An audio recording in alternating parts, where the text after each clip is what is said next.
மைக்கை உனக்கு நேராக வச்சுக்கோ. ஆ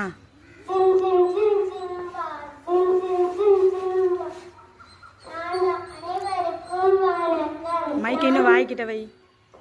ஆ அனைவருக்கும் வணக்கம். நான் ஆதிவாசி.